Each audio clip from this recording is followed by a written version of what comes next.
gathered here to worship God.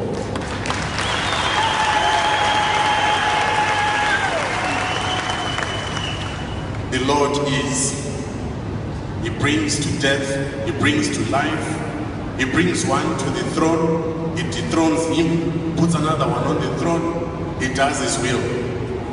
And today we are living testimonies to the fact that God does His will. And I appreciated the fact that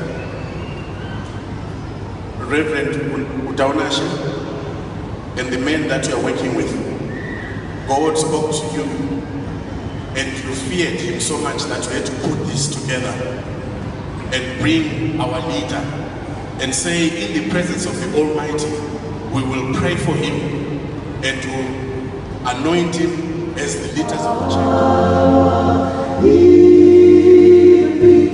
church.